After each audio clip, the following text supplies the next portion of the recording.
Bonjour à tous, bienvenue à cette table ronde des mercredis de la Supply Chain qui a aujourd'hui pour thème mettre en place le SNOP. Alors nous allons voir quelle organisation, quels outils. Pour en parler, un panel d'experts autour de moi, à commencer par Pierre Fournet, auquel je vais demander de bien vouloir se présenter, de présenter le cabinet Léon en quelques mots. Bonsoir, merci Jean-Philippe pour l'organisation. Donc Pierre Fournet, je suis président du cabinet Léon. J'ai un parcours de 35 ans dans la supply chain, 20 ans chez les éditeurs de logiciels, dont des logiciels de prévision de planification, et 15 ans dans les cabinets conseils, dont 8 ans chez Léon que j'ai créé, avec pour mission de transformer la supply chain de nos clients en un atout concurrentiel, en apportant de l'expertise, de l'innovation et dans un esprit de bien commun pour créer des relations long terme avec nos clients, nos salariés et nos partenaires. En termes d'offres, on est présent sur la partie grand thème de la supply chain, c'est-à-dire tout ce qui est prévision, planification, on accompagne nos clients, mais également sur logistique et transport, et sur la partie service client. Et on a également une offre aujourd'hui d'accompagnement sur la politique RSE. Dans la partie prévision, planification, qui est le sujet du jour, on aide nos clients à définir les processus cibles, également à choisir les logiciels pour supporter les processus, et aussi à implémenter les processus en faisant particulièrement attention à la conduite du changement. Et on a développé entre autres des formations pour accompagner le changement dans la mise en place des processus, prévision, planification et SNOP. Merci Pierre. On voit l'homme rompu à la communication. Du coup, le discours très structuré, tout y est, toutes les... c'est très bien. Merci Nicolas maintenant. Bonjour tout le monde, je suis content d'être avec vous aujourd'hui. Donc, je suis Nicolas Comard, le cofondateur et le dirigeant de Colibri SNOP. Colibri, c'est un logiciel qu'on a créé en 2014, donc l'année prochaine, ça fera 10 ans. Donc, et c'est une aventure qu'on a créée pour démocratiser l'approche du SNOP, oui. De la planification de la demande et de la supply auprès des PME, surtout des PME françaises, avec une approche qu'on a essayé d'avoir un peu légère, avec des mises en place simples. Et donc voilà, donc on couvre tout ce qui va traiter la planification de la demande, la planification de l'organisation et de la capacité, et puis la planification des opérations de production, d'approvisionnement, de distribution. Merci Nicolas. Guillaume? Oui, bonjour, Guillaume Kiers. Donc, moi, je suis senior manager chez Sitwell Consulting, donc avec un parcours d'une vingtaine d'années d'expérience maintenant, 5 années plutôt côté opérationnel dans des fonctions de planning et de méthode industrielle à l'époque, et une quinzaine d'années dans le conseil autour des métiers de la supply chain, surtout de la planification et aussi tout ce qui est assistance maîtrise d'ouvrage à la mise en place des systèmes d'information. Sitwell, un peu comme Léon, donc c'est un cabinet d'experts en supply chain, on est 120 aujourd'hui, autour donc, des métiers de la planification, de la logistique, de la conduite du changement, du transport et aussi de l'assistance maîtrise d'ouvrage sur des sujets tels que les ERP ou la digitalisation. Merci. Voilà. Merci. Fabien? Oui, bonjour à toutes, bonjour à tous. Donc Fabien Gradepin, le directeur d'ASAP. Donc un peu plus de 8 ans chez ASAP et un parcours de 25 ans en supply et dans les ERP auparavant. Donc ASAP, plateforme globale de pilotage des flux, prévision, planification, distribution. Donc depuis l'an 2000, on met en place de nombreux projets dans beaucoup de contextes très différents et donc évidemment pas mal d'expérience aussi sur le SNOP dont on va pouvoir parler ce matin. Merci, Fabrice. Bonjour, Fabrice Chausseret, je suis le dirigeant de Sedapta France. Sedapta, c'est un groupe européen réparti entre la France, l'Allemagne, l'Angleterre et l'Italie, plus une filiale au Brésil. Aujourd'hui, c'est 500 collaborateurs, c'est 50 millions d'euros. Ce qui nous caractérise, c'est d'avoir une approche demand-driven manufacturing, donc de la prévision des ventes en passant par la planification, l'ordonnancement et la production. Donc on a une offre modulaire digitalisée pour répondre aux industries plutôt de la taille des ETI ou des grosses PME. Voilà, c'est notre positionnement. Merci, merci à tous les 5. Est-ce qu'on peut donner une définition? Est-ce qu'on peut se mettre d'accord sur une définition un petit peu standard du SNOP? C'est quoi le SNOP précisément? Qui souhaite répondre? On peut essayer de faire une définition. Donc le SNOP, c'est Sales Operation Planning ou plan industriel et commercial, PIC en français. Ouais. C'est vraiment un processus d'adéquation entre la demande prévisionnelle et les ressources de l'entreprise. Quand on parle de ressources, c'est les ressources de production, mais ça peut être les ressources d'approvisionnement, ça peut être aussi des ressources logistiques, entrepôts et transport. Donc c'est un processus d'adéquation sur un niveau tactique, on est plutôt sur 12 à 24 mois, on est entre le plan stratégique et le plan directeur de production, sur un niveau tactique, et sur une maille qui est la famille produit. On va raisonner sur 15, 20 familles produits, et sur une maille mois, et donc sur un horizon, et on se projette sur cet horizon. Et c'est un processus qui est organisé autour de 5 réunions, dans les bonnes pratiques, après ça peut varier, mais 5 réunions, ce qu'on appelle la marketing review, donc il y a la réunion autour de l'offre marketing, on va parler des nouveaux produits, des lancements, des promos, des tendances marché, qui va alimenter elle-même la demand review. Donc la demand review, c'est la fin du processus de prévision. On y reviendra parce que le processus de prévision est assez fondamental dans les S&OP. Donc la demand review, c'est la fin du processus de prévision où on va valider les prévisions de vente, la demande non contrainte, qui va alimenter elle-même ce qu'on appelle la supply review. Donc là, par contre, on intègre maintenant les ressources de l'entreprise, de production, de transport, etc. Et là, on commence à voir s'il y a des besoins d'adéquation. Et on passe dans une réunion qui est la Reconciliation Review, qui est là où on va commencer à faire des scénarios d'adéquation entre la demande et l'offre. Un scénario, est-ce que j'investis dans une machine, par exemple, parce qu'il faut que je couvre ma demande, ou est-ce que j'arrête de fournir un client pour le faire? Et à la fin, on finit par la Management Review, qui est une réunion où on va trancher sur les scénarios. Les scénarios ont été financiarisés, on en reparlera dans la journée, c'est important de financiariser les scénarios pour avoir des scénarios objectifs, et à la fin, en management review, on tranche sur les décisions. Et donc, ce processus, c'est une véritable colonne vertébrale de l'entreprise qui anime le processus de décision de l'entreprise. Il faut bien le voir comme tel, et ça remplace souvent beaucoup de réunions inutiles. Enfin, pas inutiles, beaucoup de réunions qui sont un peu moins bien structurées. Donc, on structure vraiment un processus de décision. Guillaume? Oui, c'est vrai qu'en synthèse, c'est bien un processus décisionnel. Finalement, l'objectif, c'est bien de prendre des décisions sur l'horizon tactique.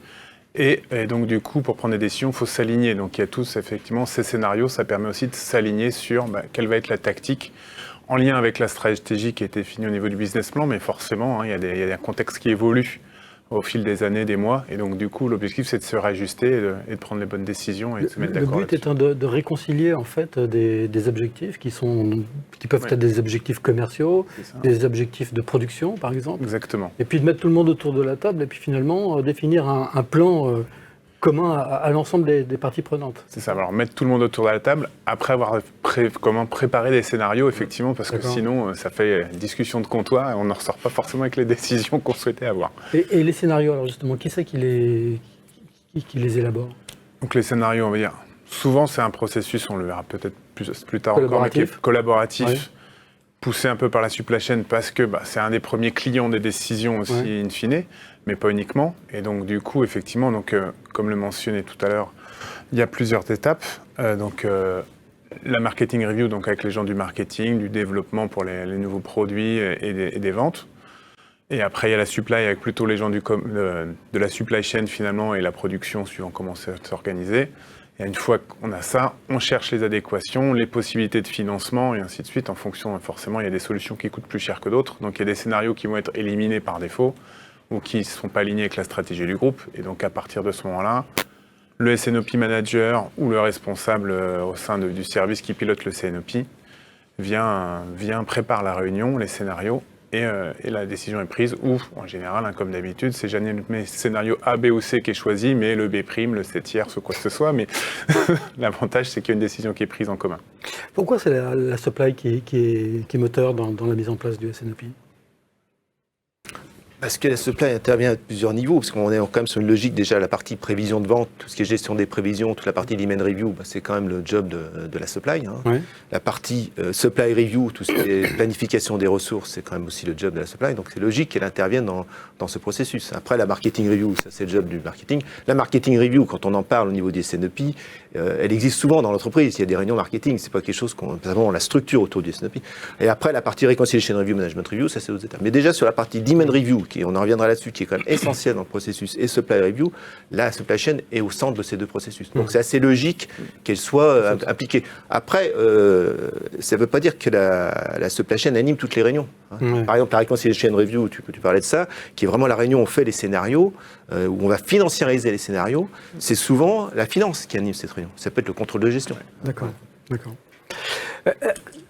Est-ce qu'on peut parler de la maturité des entreprises? Le SNOP, ça fait longtemps qu'on en parle. Ça fait, je sais pas si les années 80. Oui, les années 80, c'est ça.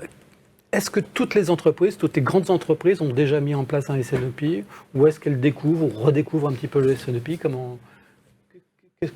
Vous, quand vous les rencontrez... Je peux peut-être prendre une première réponse là-dessus. C'est vrai qu'on voit vraiment des contextes très différents et très variables. Et je pense que c'est là où même, avec un point de vue, une casquette éditeur, on est très sensible et sensibilisé au fait de vraiment contextualiser le besoin, le processus à mettre en place, puisque clairement on rebondit sur ce qui vient d'être dit sur l'aspect process, hein.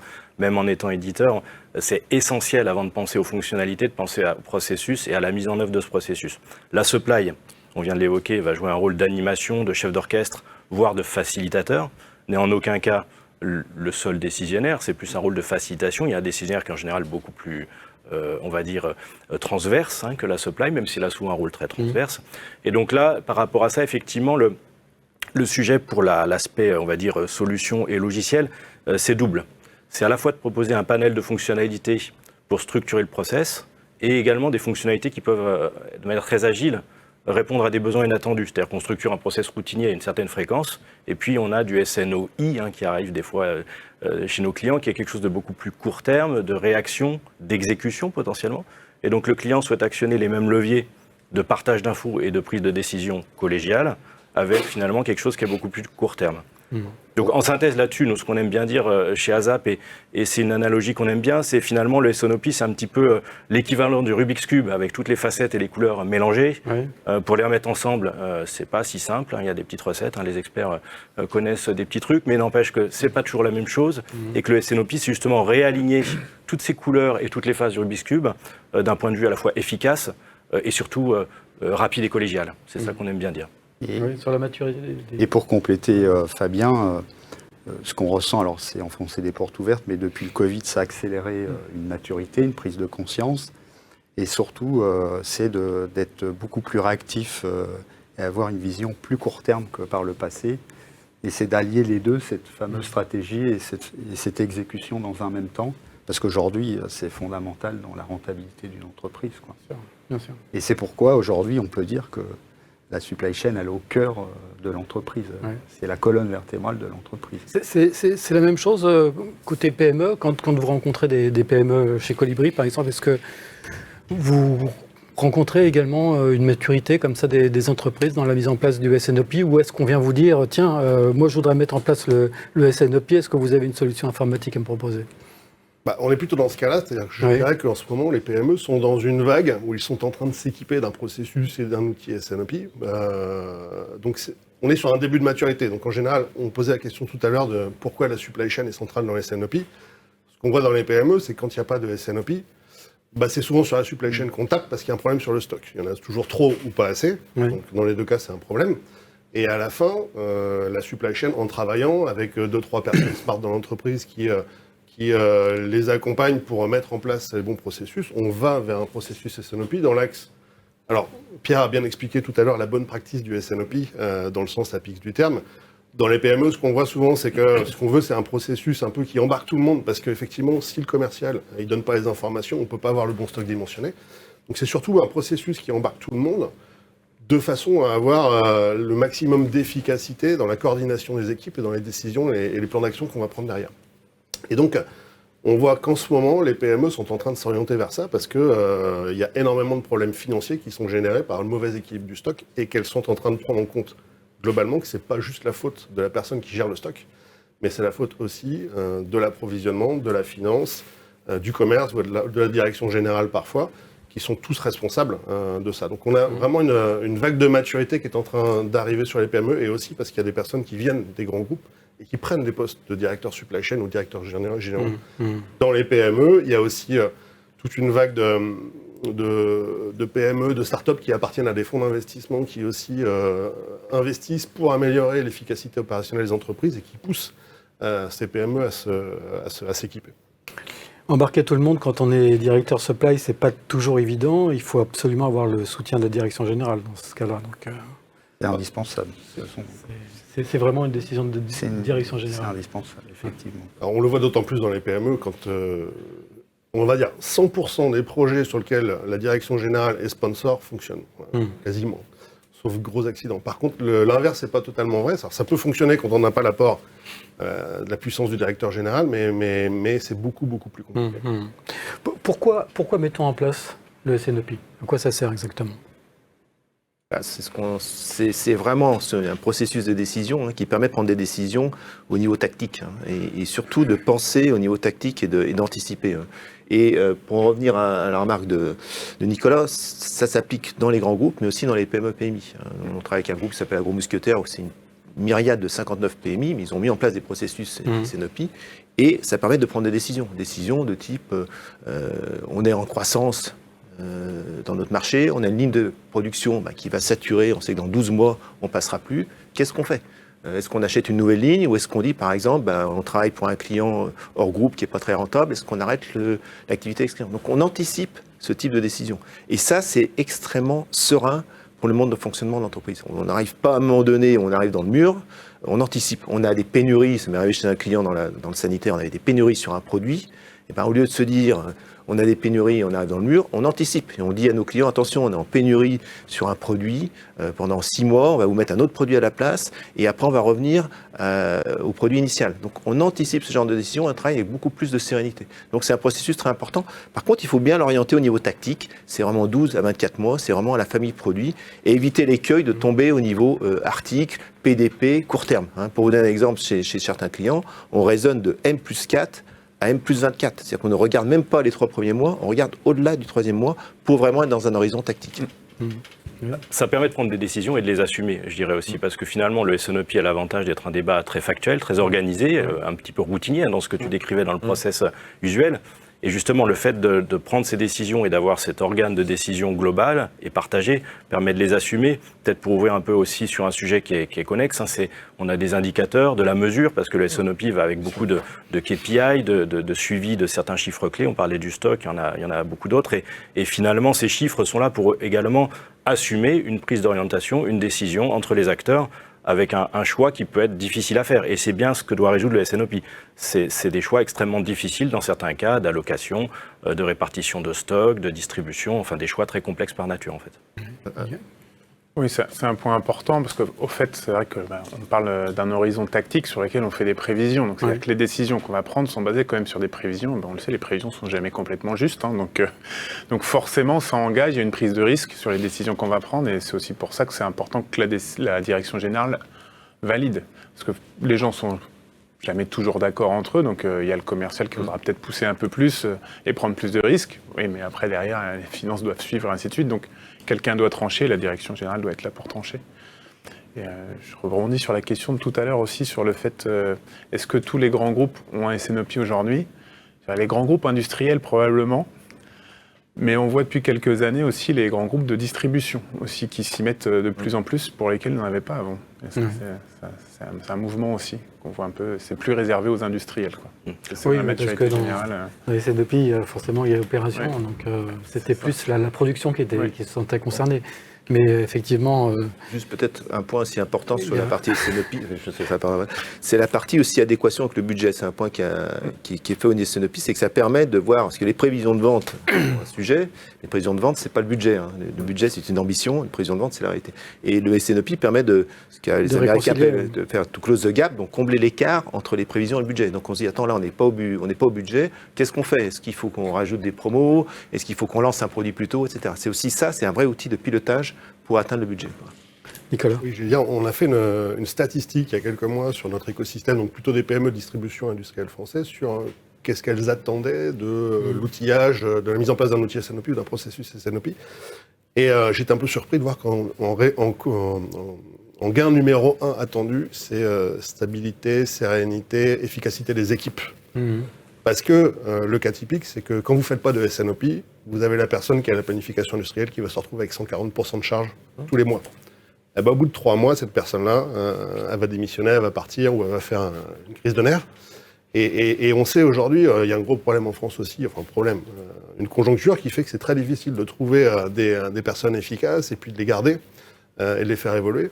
Et donc, pour les directeurs supply chain notamment, c'est devenu fondamental de fournir aux équipes des outils, des processus qui leur permettent de travailler sereinement, sans que ce soit celui qui crie le plus fort qu'emporte le morceau. Et c'est pareil pour les commerciaux. Les commerciaux qui vendent des produits et puis ils n'ont jamais le stock, à la fin, c'est usant. Et ils vont plutôt commencer à regarder ailleurs s'ils ne se sentent pas bien dans leur position. Donc, il y a vraiment cette culture-là qui est en train d'arriver. Et c'est assez récent. Je dirais que ça fait 1 an et demi, Donc c'est vraiment devenu un des KPI importants du gain de la mise en place d'un SNOP. Oui, cette volonté d'acquérir de la sérénité, Fabrice, vous ressentez ça chez vos clients? Oui, effectivement, de la sérénité d'un point de vue stratégique, d'avoir une vision long terme, et puis aussi opérationnelle, parce que souvent c'est oublié, mais il est essentiel pour un directeur industriel de s'aligner aussi avec toute la stratégie de la supply, parce qu'en définitif, si vous faites du gain de productivité, que derrière vous n'êtes pas capable d'assumer vos stocks et vos allocations, ça ne sert à rien. Donc aujourd'hui, ce besoin de visibilité au niveau supply, il est de bout en bout de l'entreprise. Et nous, c'est ce qui nous caractérise, effectivement, c'est ce qu'on ressent. Même si j'ai tendance à dire l'outil le plus utilisé aujourd'hui, ça reste encore Excel. C'est bien pour ça qu'on existe, encore une marge de voilà, et qu'on se positionne en tant qu'éditeur pour remplacer aisément Excel. Mais on est bien d'accord, le SNOP, c'est pas la mise en place d'un outil. Il faut quand même déjà, au préalable, mettre en place l'organisation, s'inscrire dans une démarche. C'est une démarche qui est la plupart du temps accompagnée par des cabinets de consulting. Et nous, on vient en complément de ces cabinets ou nos intégrateurs, parce que nous on travaille en direct ou via des intégrateurs, en complément des cabinets. Mais certains de vos clients vous disent, moi je voudrais mettre en place le SNOP sans avoir déjà au préalable... C'est rare. C'est rare. C'est rare, et quand ça arrive, parce que ça arrive, nous on a tendance à conseiller des cabinets. Parce qu'en fait, nous en tant qu'éditeurs, on n'a pas intérêt à mettre les pieds dans quelque chose de non mature. Qui va pas fonctionner. Voilà. Donc on attend, mais je trouve que c'est quand même de plus en plus rare. Et est-ce que vos clients ont une idée bien précise de ce que c'est que le SNOP? Est-ce qu'ils se disent finalement, c'est un outil qui va me permettre de réduire les stocks Un directeur supply chain, oui. Après, c'est pas forcément le directeur supply chain. Il n'y en a pas partout déjà. Et voilà, il n'y en a pas partout. C'est pas c'est pas forcément le directeur supply chain qui va s'intéresser au SNOP. Des fois, ça peut être... les gens confondent très souvent ordonnancement et planification. Et nous, très souvent, on est contactés au départ pour de l'ordonnancement. Puis on leur dit, mais attention, monsieur, ce que vous avez là, comme problématique, c'est une vision moyen-long terme. Et on les recentre sur la planification. Mais ça, c'est un petit peu lié à votre histoire aussi, parce que vous venez de l'ordre. On vient de l'opérationnel, de l'exécution. Donc, mais après, nous, ce qu'on fait quand on détecte ce genre de signal, on adresse un cabinet de consulting, on nous en conseille plusieurs, ou un, ça dépend. C'est vrai que là-dessus, sur effectivement SNOP et qu'est-ce que le mot recoupe, c'est un mot qui aujourd'hui agrège beaucoup de choses qui peuvent être un peu différentes, diverses, et des attentes qui peuvent être un petit peu variables. Mais fondamentalement, c'est là où quand même on garde, je pense, une casquette aussi de guide vis-à-vis des projets et de l'expérience qu'on a sur les process, justement, c'est de pouvoir planter vraiment les modules, planter le décor d'un SNOP, c'est quelque part effectivement commencer par une prévision, avoir des éléments de planification, pouvoir peut-être itérer sur des scénarios progressivement sur du SNOP. On n'est pas toujours tout de suite obligé de partir sur les cas les plus complexes à gérer, mais déjà mettre en place la routine, le process, et ensuite pouvoir itérer. C'est en fait la recommandation qu'on fait le plus par rapport à des clients qui sont en démarche, tout en étant conscient que finalement, il n'y a pas encore forcément toute la maturité. C'est vraiment un process au long cours, finalement. C'est quelque chose qu'on va construire dans le temps. Puis, vous aussi, vous conseillez un cabinet conseil? Ça arrive. Puis c'est souvent par itération. Souvent, nos clients vont travailler par itération. Ils vont, ce que disait Fabien, à un moment donné, intégrer la partie demande, et puis ensuite intégrer la planification dans un second temps. Ça dépend des clients. Ça dépend de la maturité. Dans l'agro, quand ils travaillent avec la grande distrie, ils ont très souvent une vision très bonne sur la partie demande. Parce qu'en fait, depuis toujours, ils doivent gérer les promotions, ce genre de choses. Donc eux, même s'ils ne le font pas très bien, ils le font. Et puis dans d'autres secteurs d'activité, dans l'aéro, la demande, elle est très peu travaillée, et on va plutôt travailler sur la planification et l'ordonnancement. Nicolas? Oui, j'allais là, c'est un petit peu différent sur le monde des PME. On a les PME qui vont être au-dessus de 100, 150 millions, qui ont une certaine taille, vont souvent se faire accompagner effectivement par des cabinets. Par contre, dans les PME plus petites, on a des clients qui ont 20, 30 millions d'euros de chiffre d'affaires. Souvent, ils n'ont pas les moyens forcément de se faire accompagner. Et il y a aussi, on va dire, une simplicité, une réactivité possible dans l'organisation, parce que c'est des petites structures. Donc souvent, un directeur supply chain qui a déjà mis en place un SNOP dans une grosse boîte, qui va en plus peut-être recruter un demand planner, ça va être assez simple et assez agile de mettre en place quelque chose. Alors, ce qu'on fait avec eux, nous, c'est de démarrer des choses rapidement, puis après de progressivement monter. Et donc, on voit effectivement aujourd'hui beaucoup de petites structures qui, d'eux-mêmes, mettent en place le SNOP. Et effectivement, après, quand ils progressent et qu'ils vont arriver sur des tailles d'entreprise où il va commencer à y avoir une centaine de personnes ou 200 personnes, là, ça devient beaucoup plus compliqué de mettre en place le SNOP sans se faire accompagner par des experts de cette conduite du changement, parce que le consultant, il apporte aussi le message aux employés, c'est pas uniquement un savoir en fait. Il y a une maturité des marchés. On parlait de l'agro, ils sont très matures. Le fashion aussi. Nous, on travaille beaucoup avec le fashion. Il y a une vraie maturité parce que il y a de la grande conso, de la cosmétique, il y a de la grande conso. Donc là, il y a beaucoup de maturité. L'aéro, c'est plus récent. Ça, c'est vraiment suivant les marchés. Et le type d'activité pour nous qui sommes dans l'industrie en tout cas.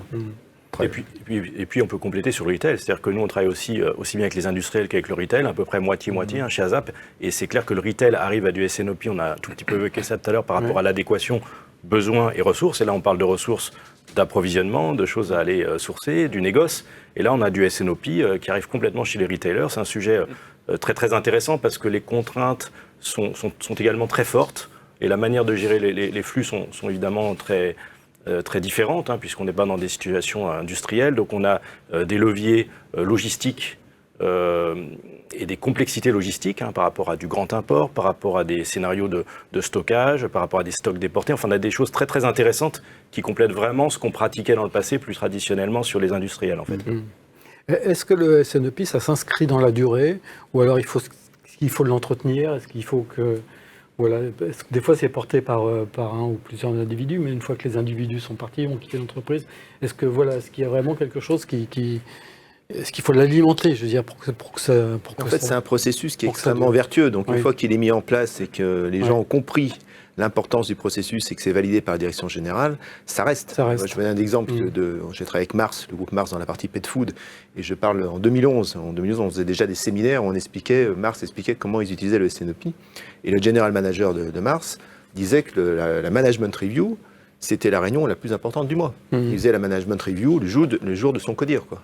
Et il disait, pour en venir les avantages du SNOP, il disait c'est un processus de décision qui apportait une meilleure qualité de vie, better quality of life, je me rappelle encore ce qu'il disait. C'était ça, il apporte de la sérénité. Donc une fois qu'on a compris que ça fonctionne, que ça permet d'être plus serein et de prendre des bonnes décisions, c'est extrêmement pérenne. Alors après, il faut en effet une structure. C'est pour ça que nous, en tant que cabinet conseil, et tu en parlais tout à l'heure, on est là pour définir un processus SNOP au sein de l'entreprise.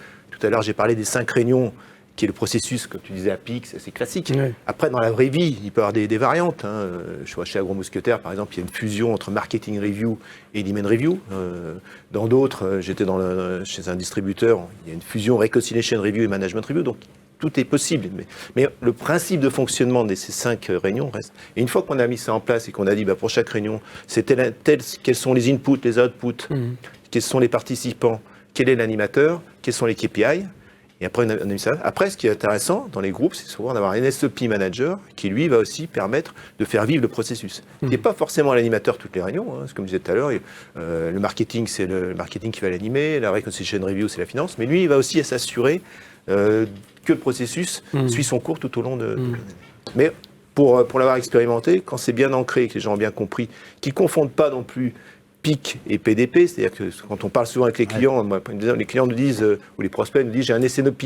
La première question que je leur pose, c'est, vous êtes sur quel horizon? Ils me disent 3 mois, vous êtes à quelle maille? Arctique. Je dis, on dit, bon, ils font un PDP, ils ne font pas un SNOP, mais dans leur tête, c'est un SNOP. Donc il faut bien comprendre la différence au niveau des horizons entre le tactique et le PDP, plan directeur de production. Plan directeur de production, pardon, merci. Désolé pour l'acronyme. C'est essentiel, effectivement, dans les premières étapes, c'est déjà de définir quel type de décision on veut prendre sur cet horizon-là. parce que ça c'est vraiment important donc, de valider ça avec la direction, parce que sinon on retombe dans des écueils où on dit finalement c'est des problèmes que j'ai à court terme, à 1 mois, 2 mois, 3 mois, et donc là effectivement on n'est plus sur le bon SNOP. D'accord. Bon, ça. Bon, une fois que l'organisation est mise en place, comment s'assurer que l'outil qu'on va sélectionner est le bon outil, quoi, finalement, va bien s'adapter à la situation de l'entreprise? Quelles sont les bonnes questions à se poser? Déjà, peut-être un consultant. Ouais, nous, quelle est la démarche en fait? La démarche, Oui. c'est vraiment on définit des processus, les processus SNOP, et après on va définir des besoins par rapport à ces processus. Donc il y a un outil. Alors, dans les outils, il y a plusieurs choses. Dans les SNOP, il ne faut pas oublier qu'il y a quand même une entrée fondamentale qui est la demand review. Donc déjà, il faut qu'il y ait la partie processus de prévision qui soit bien mis en place. Et pour un processus de prévision, il faut globalement l'outiller. On peut le faire sur Excel, mais ça reste très compliqué. Donc il faut l'outiller. Donc ça, c'est déjà un premier recueil de besoins qu'on va définir avec une notion de cahier des charges. On va définir. Et il y a la partie SNOP. Qu'est-ce qu'on veut faire dans l'outil SNOP? Aujourd'hui, il y a des outils SNOP sur le marché. C'est pareil. Qu'est-ce qu'on va définir les besoins qu'on a par rapport à ça? Les besoins en particulier en termes de simulation. Parce que ce qui est intéressant aujourd'hui au niveau d'un SNOP, c'est de pouvoir faire des agrégations au niveau supply demand et pouvoir faire des scénarios et de scénariser des scénarios. Donc là, en effet, Ce que ne peut pas faire Excel. Ce que ne peut pas faire Excel. Encore qu'Excel a des niveaux agrégés, je dirais encore agrégés, SNOP Excel arrive à faire 2-3 trucs, mais évidemment avec les outils actuels modernes, on fait des choses beaucoup plus pertinentes, quoi. Donc oui, le principe est toujours le même, c'est cahier des charges, qu'est-ce qu'on a besoin, et ensuite on consulte les éditeurs pour choisir le meilleur outil pour nos clients, quoi. Fabrice, oui. Oui, ce que je disais, pour compléter, Pierre, dans Excel, on fait plein de choses, mais après, pour avoir une efficience sur des modèles statistiques ou des modèles d'essais, parce que l'intérêt d'un outil des SNOP, c'est de faire des essais et de les choisir le plus rapidement possible. Et c'est dans ce but-là que nous, on complète tous ces outils-là. Après, tout ce qui est autour des KPI, comme exprimé tout à l'heure, c'est fondamental au départ de définir les processus, les KPI. La pierre angulaire de toute cette trame, c'est la digitalisation des process, parce que sans ça, on ne peut pas faire toutes les reviews. Et puis après, on va compléter par différents modules suivant le besoin du client. Puis il y a la volumétrie aussi qui Alors, fait que voilà, on ne peut plus tout faire sur Excel, quoi. Bien entendu, la volumétrie et puis l'agrégation de cette volumétrie et surtout, après, c'est de cette volumétrie qu'aujourd'hui, on a des outils pour l'analyser et pour ensuite pointer la meilleure, les scénarios les plus pertinents à l'entreprise. Oui, Fabien. C'est un élément clé, la volumétrie, c'est sûr. Encore une fois, retail, distribution, on a des croisements énormes de référentiels, de nombre de points de vente, de magasins. J'ai toujours en tête un des cas qu'on traite avec Stocomanie, où on a des très très grosses volumétries. Et là, l'idée, c'est carrément côté éditeur. Ça va sans dire, on doit gérer ça de manière extrêmement efficace. Et puis surtout, peut-être le corollaire ou le complément, c'est le traitement de la donnée. C'est-à-dire finalement, la volumétrie, elle est là, les référentiels, ils sont là, les points de vente sont là, on traite et on doit être efficace, je dirais que c'est un must.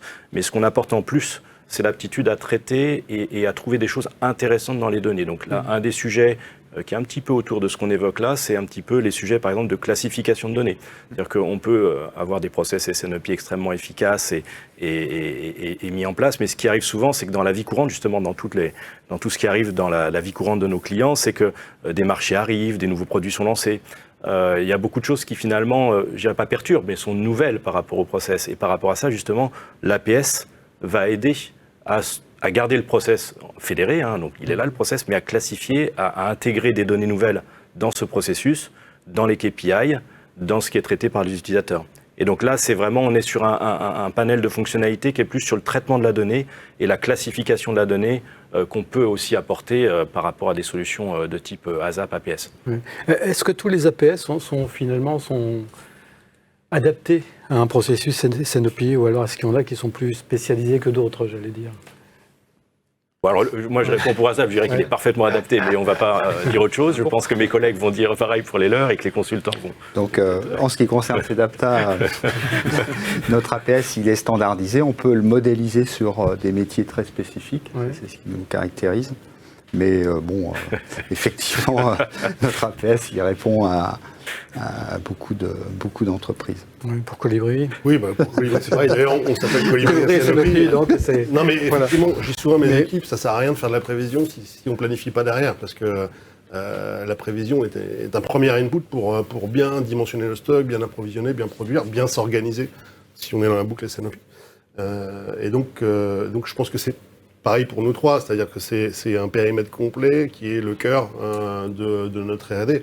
Après, il y a peut-être d'autres éditeurs qui vont être plus focalisés sur du réassort point de vente, par exemple, qui seront moins des puristes du SNOP. Là. Je pense que pour les trois éditeurs qui sont autour de la table aujourd'hui, en tout cas, c'est un axe principal de la R&D, donc forcément oui.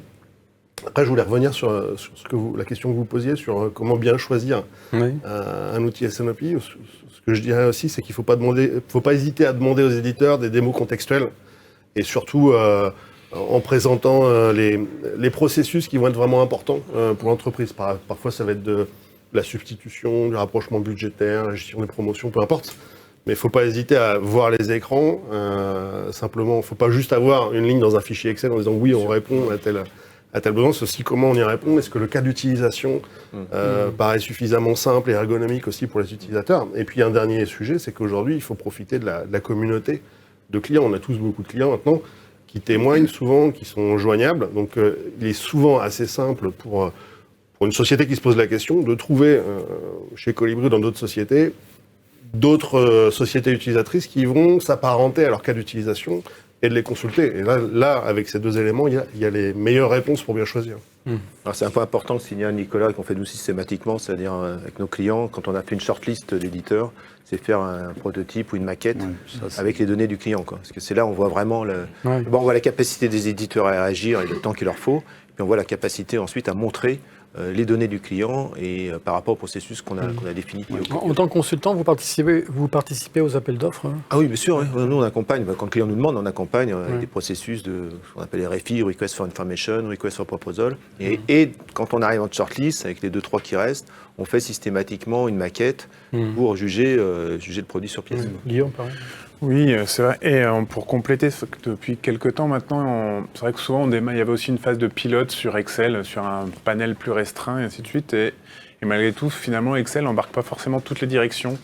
Ça ne fait pas forcément encore trop sérieux pour eux, des choses comme ça. Et rapidement, maintenant, on intègre plutôt tout de suite, on essaie de choisir un outil rapidement.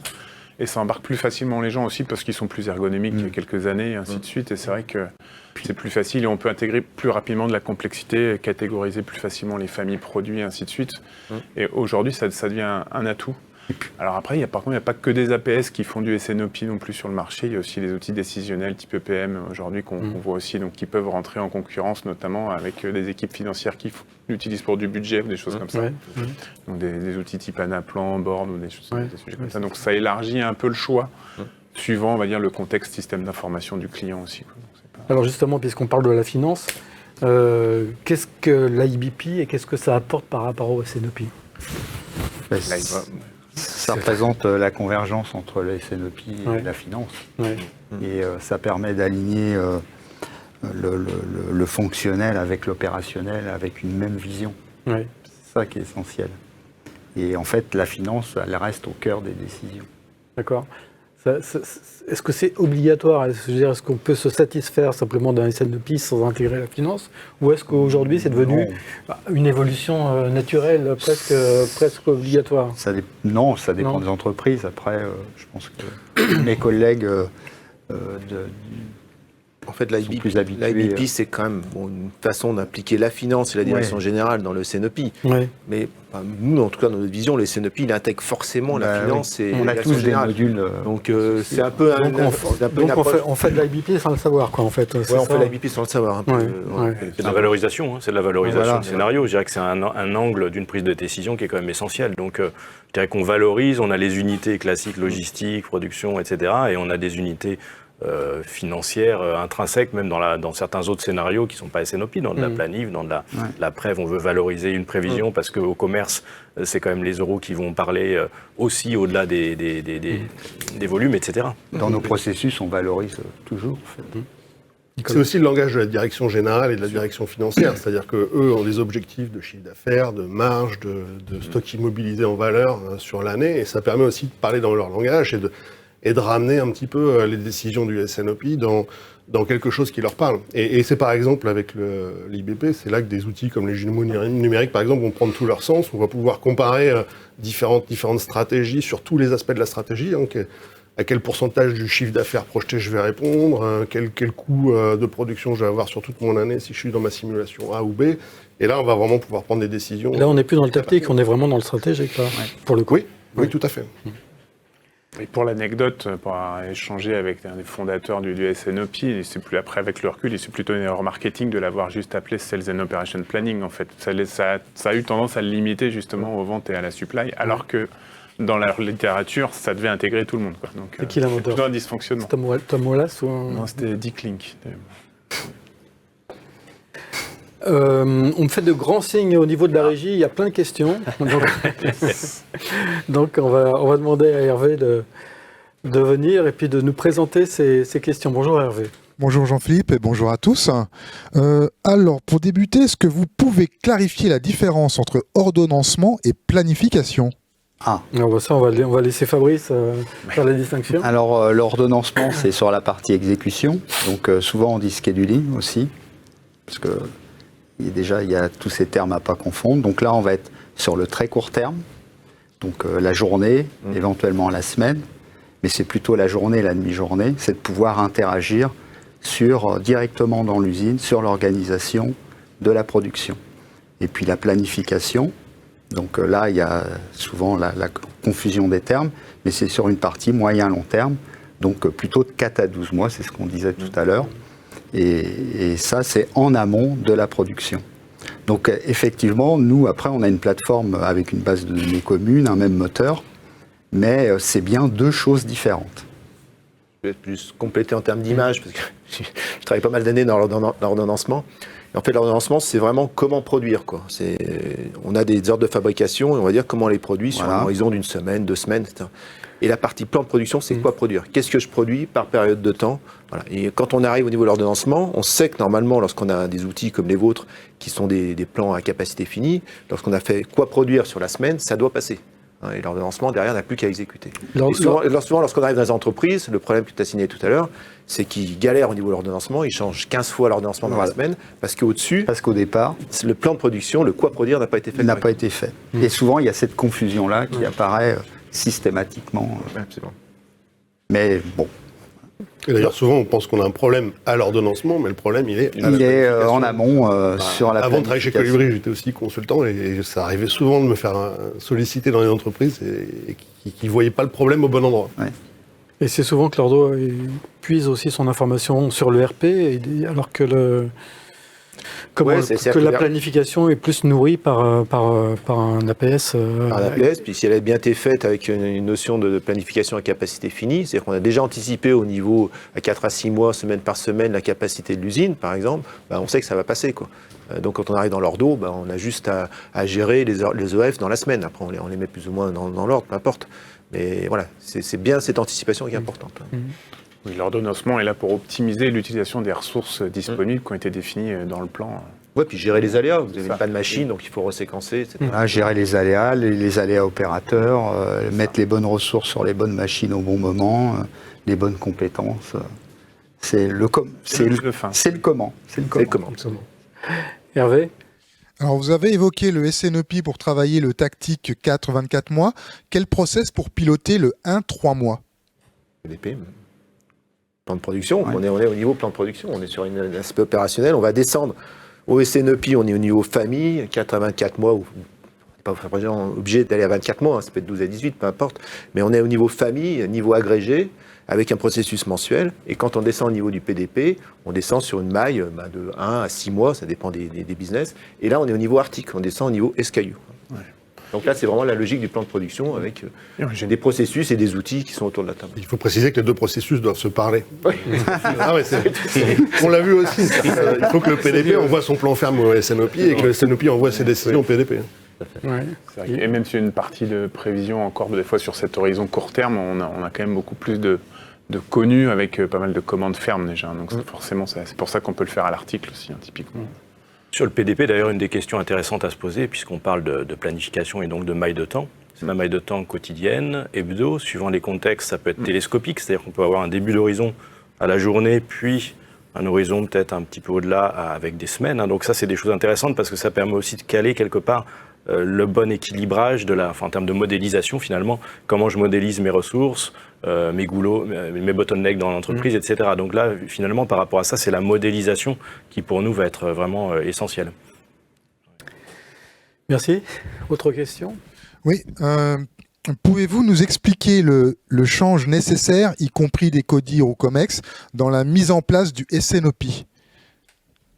Le change, Le change management. Le change management, le change, il est très important. C'est mettre en place un nouveau processus dans l'entreprise qui va être obligé d'agréger certaines réunions qui existent. Je parlais de la marketing review, ça existe. Les sociétés n'ont pas attendu les SNOP pour réfléchir à leur offre marketing. Mais il faut l'agréger dans le processus global.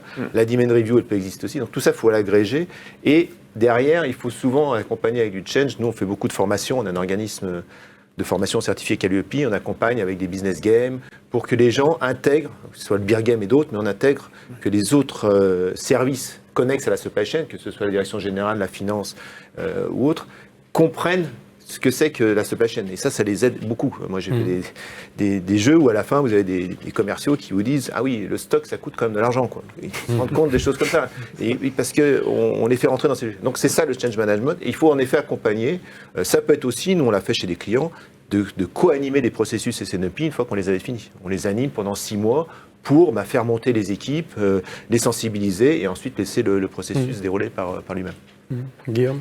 Oui, non, c'est essentiel à la conduite du changement et de même, c'est vrai que les serious games permettent souvent d'aligner, avant de lancer les premières SNOP, d'aligner déjà la direction générale sur effectivement leurs ambitions, le type de décision qu'ils devront prendre et ainsi de suite sur ce genre de process, et du coup de les embarquer dans l'histoire, quoi. Oui, pour compléter, c'est vrai qu'on parle beaucoup CODIR, COMEX, etc. là, sur ces organes-là, mais aussi la communication au sens large vers le reste de l'entreprise. C'est-à-dire que le SNOP vertueux, il a aussi pour but et pour intérêt d'échanger, finalement, d'échanger de l'info, d'échanger sur des décisions qui sont prises. Il y a beaucoup moins de silos et de choses qui sont finalement indépendantes les unes des autres. Donc il y a un enjeu, je pense aussi, de communication et de change au niveau finalement transverse, totalement transverse, sans parler des organes de décision. Et là, c'est vraiment des retours sur expérience extrêmement intéressants parce qu'on réalise que, tu citais un exemple sur le stock et les commerciaux, il y en a plein d'autres, c'est finalement, on travaille ensemble, une fois qu'on a mis en place ce process, et beaucoup mieux ensemble. Et donc, c'est une communication totalement transverse ici. Non, c'est tout à fait juste. Alors, on a aussi besoin de change quand on met en place un outil. Donc, nous, on propose toujours d'accompagner les 12 premiers mois de façon assez intensive les utilisateurs, non pas parce que c'est compliqué, mais parce que c'est compliqué de changer culturellement nos habitudes de travail. Et souvent, même si on sait que c'est bien de changer et qu'il faut le faire, on est feignant, donc on ne le fait pas. Et c'est bien qu'il y ait quelqu'un qui soit là pour le rappeler, pour expliquer, pour le faire aussi au sens large, communiquer avec tous les collaborateurs. Oui, voilà, travailler ensemble, quoi, en fait. Tout à fait. Et si les collaborateurs dans l'organisation, personne n'avait animé de process SNOP avant, c'est important de les accompagner parce qu'il y a quand même un peu de savoir-faire autour de l'animation pour que ça fonctionne bien. Merci. Autre question ? Est-il obligatoire de passer par une société externe pour mettre en place le SNOP ? Ça dépend ce qu'on appelle société externe. Mais après, déjà, ça dépend des compétences internes des voilà. effectivement. Ça dépend des expériences des entreprises, et ça c'est très aléatoire. On disait tout à l'heure, c'est ce que tu expliquais, s'il y a quelqu'un dans l'entreprise qui a déjà mis en place un SNOP, qui a toute la compétence et qui a le charisme et l'autorité en interne, pourquoi pas.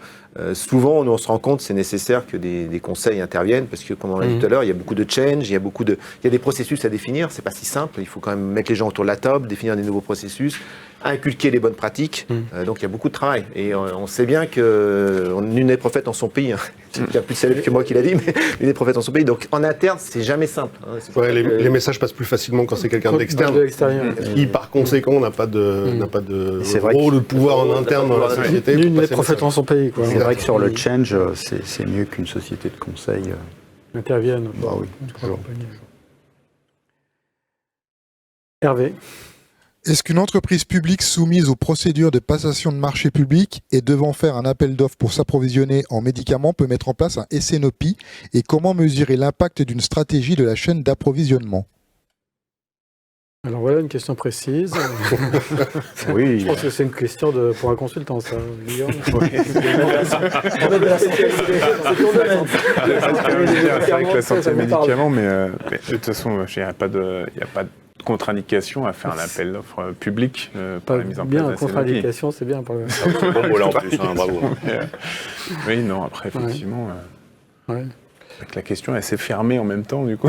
Oui, non, mais je pense que ça fait référence aussi au pouvoir que peuvent avoir, par exemple, les acheteurs dans certains domaines. Hein. Et effectivement, on fait plus jouer le moins 10 ans. Oui. Voilà, ce genre. Après, il y a aussi, après maintenant, avec aussi les achats regroupés, ainsi de suite, il y a aussi, malgré tout, des possibilités d'acheter du conseil avec les cabinets de conseil référencés dans les groupements d'achat. Et à part, c'est pas non plus des accompagnements qui coûtent des centaines de milliers d'euros suivant la taille de l'accompagnement à faire. Donc du coup, ça rentre aussi dans leurs offres, on va dire, sans forcément faire des appels d'offres complètement ouverts, des choses comme ça. Si les cabinets sont déjà présélectionnés avant, ça peut les aider aussi. Donc il n'y a pas... Non, il n'y a pas d'obstacle majeur. En tout cas, il ne faut pas se donner d'obstacles sur ce genre de sujet, parce que ça va les aider. Donc, Mais la question est intéressante, c'est peut-être aussi parce qu'il y a une composante finalement outil-solution, qui est finalement une forme de marché ou d'appel d'offres, une composante d'accompagnement et de consulting, qui des fois chez les acteurs publics est un peu sur d'autres typologies de marché, et peut-être qu'effectivement, la question dans le contexte qu'on ne connaît pas ici, est de savoir si effectivement cet acteur a ou non déjà des briques solutions qui peuvent être utilisées, et auquel cas c'est un marché d'une certaine nature et plutôt un marché de conseil. S'il n'y a pas de solution, c'est un marché un peu mixte. Enfin, il y a peut-être des choses plus fines. Peut-être 2 appels d'offres, en tout cas. Qu'on ne connaît pas encore. Exactement, oui, c'est vrai. Ok, Hervé. L'outil SNOP doit-il avoir un lien avec l'ERP? Une question, ça. Oui, Forcément, l'outil SNOP, forcément, travaille sur déjà toute la prévision, travaille sur les historiques de vente, les articles, les clients, les canaux. Toutes ces informations-là sont dans l'ERP. Les carnets de commandes, parfois les stocks, parfois les budgets. Donc beaucoup d'informations qu'on récupère souvent de l'ERP. Et puis quand on vient faire de la planification agrégée, souvent on a les notions de ressources, de calendrier de capacité. En général, ce qu'on dit, c'est que l'ERP, c'est l'outil où on va gérer les ordres, les stocks, les articles, donc tout le référentiel qui va être utilisable par un outil SNOP. Donc, je vais poser la question différemment. Est-ce qu'on peut faire du SNOP si on n'a pas de ERP, par exemple? Alors, c'est beaucoup plus compliqué. On en fait un petit peu, souvent avec du Excel, mais effectivement, c'est beaucoup plus compliqué parce que c'est compliqué d'avoir un référentiel stable et évolutif dans la durée, sans données fiables. L'intérêt de l'ERP, la planification est complexe. L'intérêt de l'ERP, c'est d'avoir le référentiel et de la donnée fiable.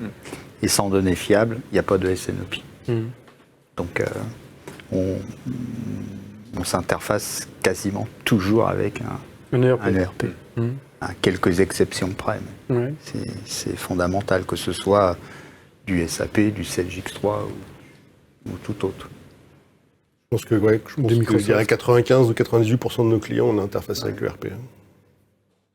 Après, on peut avoir des fonctions complémentaires dans un SNOP, c'est-à-dire qu'on peut récupérer toute la partie base de données, des gammes, mais on peut par exemple, si on travaille au niveau famille, créer des macro-gammes au niveau de l'SNOP. C'est des choses qui peuvent être très intéressantes. On n'est pas obligé de travailler avec les gammes de l'ERP qui parfois sont plus ou moins fiables, donc on peut aussi récupéré ces données-là et on crée des macro-gammes dans le SNOP, puisqu'on travaille au niveau famille, on est à un niveau différent. Oui, quand on travaille à un niveau agrégé, des fois c'est bien de sortir un peu de la contrainte de l'ERP sur du décisionnel. Après, l'ERP n'est pas suffisant, parce que souvent tout ce qui est nouveaux produits, typiquement, on ne les a pas dedans. Sur les nouveaux produits, sur des fonctions plus opérationnelles, tout à l'heure quand on parlait de l'ordo, généralement on va compléter, parce qu'on manque de détails. Tout ce qui est promo aussi, j'imagine. Voilà, sur les promos aussi. Donc, sur pas mal de... Mais on va compléter l'ERP, mais quels que soient les outils, nous chez Sedapta, mais mes collègues aussi, on va pouvoir compléter la donnée. Et puis après, il y a la réconciliation avec le PDP s'il y en a un. Donc du coup, notamment le plan de prévision ajusté ou des choses comme ça, il faut bien que l'ERP en ait connaissance pour anticiper certaines décisions, ainsi de suite. Hervé ? Est-ce que chacun de vous peut partager l'un de ses succès après la mise en place d'un SNOP et nous indiquer ce qui fait que cela a été un succès ? Alors, rapidement, alors. 30 secondes. Oui, bah, j'ai parlé de Mars tout à l'heure. Hein. Mars Pet Food, c'était vraiment un processus qui a été mis en place avec un succès très important derrière en termes de gains de sérénité, de gains en termes de stock et de gains en termes de taux de service. Alors, j'ai plus les chiffres, mais on a gagné en pourcentage en taux de service, on a gagné en stock. C'est l'ordre de quelques pourcents en taux de service et en stock, mais donc il y avait un vrai... Mais surtout, ce qui est important, outre les gains financiers, je voudrais insister là-dessus, c'est l'apport de gains de sérénité dans le processus de décision. Quoi. Et vraiment, on apporte beaucoup en termes de qualité de vie dans l'entreprise, parce qu'on a un vrai processus de décision qui est accepté par tous et qui évite beaucoup de cris, d'émotionnels, parce qu'on se met tous autour de la table dans un processus de décision collaboratif et partagé. Ouais. C'était de la sérénité, Nicolas en parlait tout à l'heure. Oui, alors on a fait un témoignage avec une société qui s'appelle Culker, qui est une petite PME de 15 millions d'euros de chiffre d'affaires à peu près, et qui distribue des systèmes d'irrigation. Et quand ils ont fait appel à nous, en fait, ils étaient proches de la rupture financière, parce qu'en fait, ils n'avaient pas la culture en interne, et souvent ils passaient un peu les commandes, les commandes d'achat, une fois qu'ils avaient les commandes de vente, mais avec les délais, ça passait pas. Donc, gros problème aussi vis-à-vis de l'image client, gros problème de rupture, de retard, de pénalité, tout ce que vous voulez. Et puis quand on a mis Colibri en place, avec un ou deux dirigeants justement qui sont arrivés, qui savaient qu'il fallait le faire, en fait, en 3 mois, on a tout recoordonné, c'est même plutôt eux qui l'ont fait en utilisant Colibri, si bien qu'ils ont dégagé tellement de cash en retour sur investissement, parce qu'ils partaient de très loin, ils ont pu réinvestir sur la mise en place, je crois, d'un nouvel outil qui était un CRM. Donc on est vraiment sur un cas où on est passé en quelques mois, dans une année, d'une situation extrêmement critique financière à je me recoordonne avec des délais quand même relativement courts, mais je me recoordonne et je dégage des retours sur investissement financier très rapides. C'est toi ? Oui, donc après, il y a quelques années, comme c'est public avec Éléphant Vert, donc qu'on avait présenté à la supply chain, au roi de la supply chain en 2019, effectivement. Donc c'est vrai qu'on avait commencé par la mise en place du SNOP chez eux. Donc c'est une entreprise qui fait notamment de l'engrais, des choses de manière biologique. Et effectivement, la mise en place du SNOP leur avait permis de réduire rapidement les stocks 6 mois plus tard de 30% notamment. Et c'est vrai que ça a permis aussi de structurer leur supply chain, parce que c'était une entreprise qui démarrait, qui était en plein essor. Et donc du coup, ça leur a permis de s'adapter régulièrement aux acquisitions qu'ils pouvaient faire, ou effectivement aux variations du marché, ainsi de suite. C'était essentiel. Fabien, success story ? Il y a beaucoup de cas d'usage. C'est vrai qu'on a pas mal d'expérience là-dessus. Il y en a un qui me vient en tête pour donner un exemple concret. C'est au niveau de Holder, Château Blanc, donc toute la structure industrielle en amont, notamment de Brasserie Paul.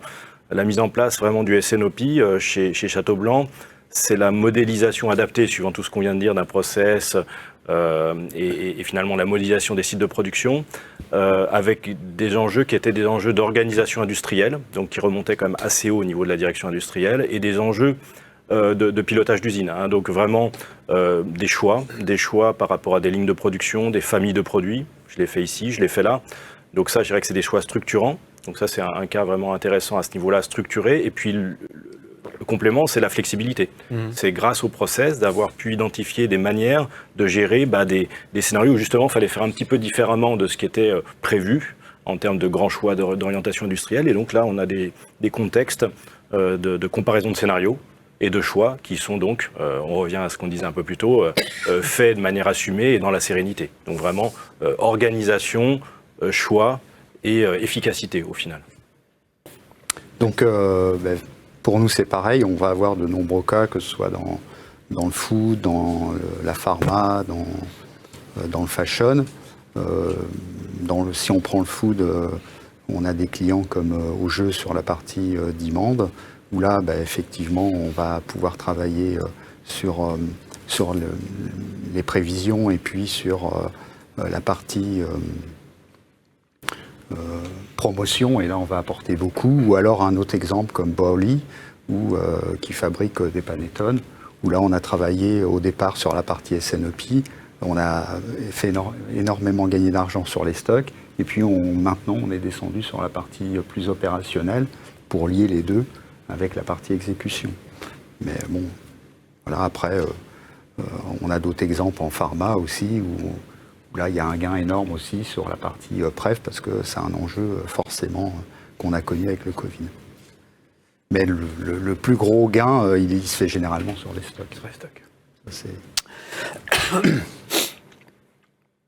Hervé, pardon, ça y est, j'ai plus de voix. Hervé, une dernière question. Quels sont les KPI types que l'on peut suivre avec un processus SNOP? Sur les KPI, On peut suivre le taux, le taux de service, niveau de stock, coût de la supply chain, ça fait partie des choses assez classiques qu'on suit au niveau d'un KPI. Les taux d'adéquation aussi du planning par rapport à ce qu'on a prévu, quoi. Donc, voilà. Mais en général, on retrouve ça. Nous, notre philosophie, c'est pas non plus d'avoir trop de KPI, parce qu'on se rend compte chez nos clients quand ils ont beaucoup de KPI, personne ne les suit. Mais en effet, si on arrive déjà à bien suivre taux de service, niveau de stock et coût de la supply chain au niveau d'un KPI, c'est déjà pas mal. Hein. Ouais. Côté supply chain, après, comme c'est des décisions tactiques, ça doit collaborer à la performance de l'entreprise au sens général. Donc on doit retrouver les KPI de l'entreprise clé. Hein. Adéquation budget, par exemple. Budget, ainsi de suite. un mot sur peut-être sur l'IA. Est-ce que l'IA va apporter quelque chose, va changer quelque chose au SNOP, au processus SNOP, aux outils tout au moins? Oui, en fait, pour nous, Sedapta va affiner des modèles. C'est-à-dire qu'on va avoir des modèles statistiques qu'on va utiliser avec toutes les données qu'on va pouvoir agréer. Après, l'IA, lui, va nous focuser les meilleurs modèles à utiliser. Donc, effectivement, c'est essentiel, quoi. Très bien. Alors c'est un vaste sujet, hein. Donc oui. Pour l'aborder assez rapidement, c'est clair que ça apporte des choses, bien sûr. Ça apporte notamment des choses aussi sur des choses qui sont des données dans des contextes, finalement, des données qu'il faut rapprocher les unes par rapport aux autres de manière pas forcément intuitive pour en tirer le meilleur profit. Donc là, l'IA, elle va apporter quelque chose de très intéressant par rapport aux choses plus classiques qu'on pratique toujours. En complément, c'est effectivement, je prends une donnée, une situation, un contexte, et je fais des corrélations pour finalement avoir un angle de décision supplémentaire. Et là, on pourrait itérer un peu plus, mais je ne suis pas sûr qu'on ait le temps. Merci, peut-être un dernier. Oui, alors, oui, l'IA va beaucoup apporter. Alors, là où on attendait beaucoup l'IA, c'était notamment effectivement la performance des algorithmes de prévision. Et il se trouve que depuis quelques années, l'IA essaye de concourir avec les bons vieux lissages exponentiels. Et pour l'instant, les résultats sont quand même pas nets en termes d'avantages, mais ça va forcément venir. Par contre, moi, ce que je trouve très intéressant, c'est l'autre IA, c'est un peu plus de chat GPT, c'est l'IA de dialogue ou l'IA d'automatisation. C'est-à-dire qu'on va pouvoir de plus en plus, notamment pour la planification, alors peut-être moins pour le décisionnel, mais la prévision, ça peut être le cas, automatiser tout ce qui peut être automatisé pour donner de l'efficacité en fait aux planificateurs. Et il y a aussi toujours cette problématique quand même de conduite du changement quand vous utilisez un outil. On peut tout à fait imaginer que dans quelques années, l'échange homme-machine se fasse juste avec la parole, sans avoir besoin de formation, avec une intelligence artificielle qui s'adapte au vocabulaire, au langage de la personne qui deviendra le planificateur par la parole. Très bien, écoutez, on arrive au terme de ce débat. On a bien compris que finalement toutes les entreprises, tout secteur confondu, est concerné par le SNOP, y compris la grande distribution, et qui vient de plus en plus. Ça concerne également les grandes entreprises, les moyennes, les plus petites, qui peuvent également trouver des solutions, à la fois en termes de conseils, mais aussi en termes informatiques. Et puis on a compris également que le SNOP, ça permet la réduction des stocks, une meilleure qualité de service, mais aussi beaucoup de sérénité, puisque c'est un partage finalement des responsabilités et des objectifs qui sont assumés collectivement. Voilà, écoutez, en tous les cas, un grand merci à vous cinq pour la qualité de ce débat. Et puis merci à vous pour l'avoir suivi. À très bientôt pour une autre émission sur les mercredis de la supply chain. Merci. Merci à tous. Au revoir.